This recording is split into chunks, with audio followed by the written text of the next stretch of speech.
Dear student, आप सभी का बहुत बहुत स्वागत है हमारे यूट्यूब चैनल सुरेखा इंग्लिश में। तो आज हम बात करने वाले हैं प्रीपोजिशन के मिसयूज के बारे में। यानी कि हमेशा कुछ ऐसे प्रीपोजिशन हैं जिसका यूज होने में या जब भी यूज किया जाता है तो गलती की आशंका होती है। तो आज का टॉपिक है मिसयूज ऑफ प्रीपोजिशंस। और आज हम उम्मीद करते हैं कि इस वीडियो के बाद कुछ शब्दों के साथ आप जो प्रीपोजिशन का इस्तेमाल करेंगे वो कभी भी गलती की आशंका नहीं रह जाएगी। तो इससे पहले अगर आप चैनल पर नए हैं या आपने अभी तक सुरेखा इंग्लिश चैनल को सब्सक्राइब नहीं किया है तो प्लीज़ आप चैनल को सब्सक्राइब कीजिए, बेल आइकन को प्रेस कीजिए और वीडियो को दोस्तों के साथ शेयर ज़रूर कीजिए।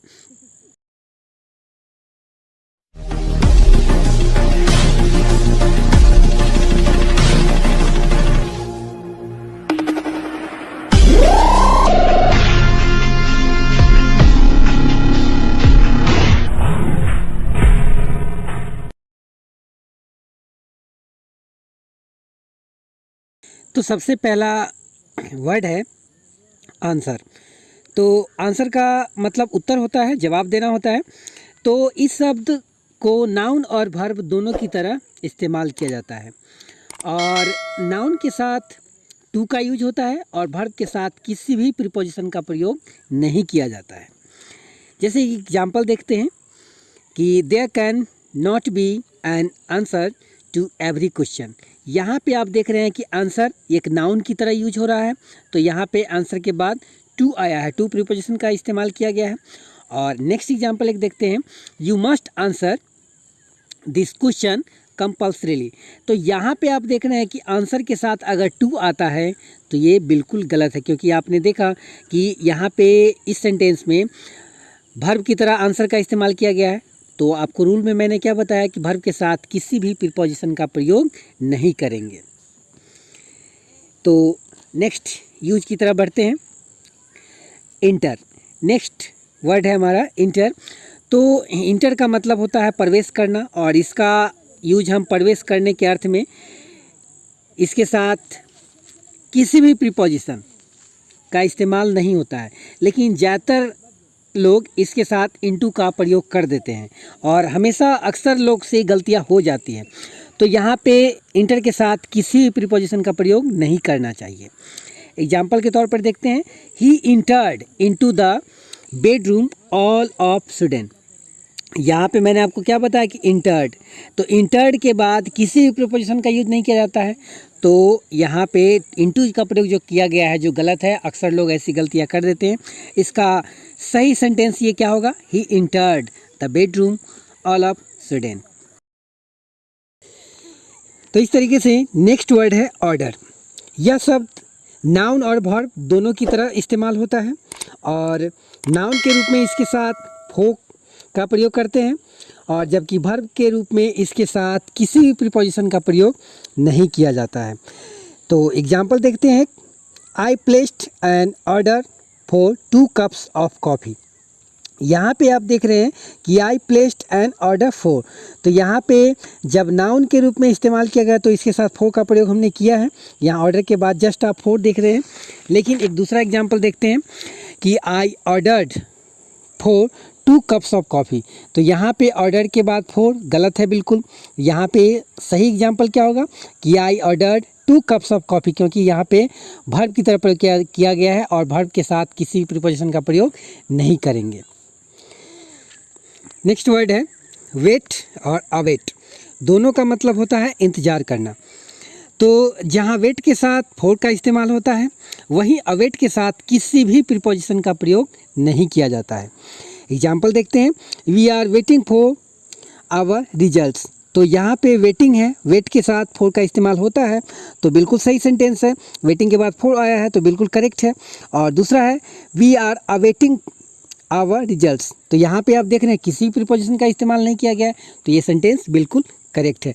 इस छोटी छोटी मिस्टेक को आपको ध्यान में रखना है, आपको सारे टॉपिक्स को ध्यान से देखना है और इस तरीके से आप प्रीपोजिशन की तैयारी अच्छे से कर सकते हैं। और वीडियो को लास्ट तक जरूर देखिए, अभी बहुत सारे यूजेज हैं, वर्ड्स हैं जो बहुत ही इंपॉर्टेंट है। तो नेक्स्ट यूज है कॉन्टेक्ट। तो कॉन्टेक्ट, तो इस शब्द को भी नाउन और वर्ब दोनों के रूप में इस्तेमाल किया जाता है और नाउन के रूप में इसके साथ विथ का प्रयोग किया जाता है। विथ आता है, जबकि वर्ब के रूप में इसके साथ और इसके बाद किसी भी प्रीपोजिशन का प्रयोग नहीं करेंगे और कभी भी नहीं आएगा। जैसे एग्जाम्पल देखते हैं, I have no contact with him.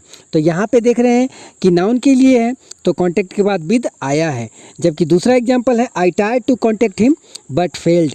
तो यहाँ पे देख रहे हैं कि ट्राइड टू कॉन्टैक्ट, यहाँ पर कॉन्टैक्ट वर्ब की तरह आया है, तो यहाँ पे किसी भी प्रीपोजिशन का प्रयोग नहीं किया गया है। और इस तरीके से नेक्स्ट वर्ड है की ओर बढ़ते हैं, इन्वेस्टिगेट। तो इन्वेस्टिगेट छानबीन करना।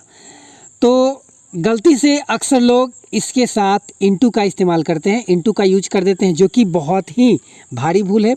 और वास्तविक में कहा जाए तो इसके साथ किसी प्रीपोजिशन का प्रयोग नहीं किया जाता है।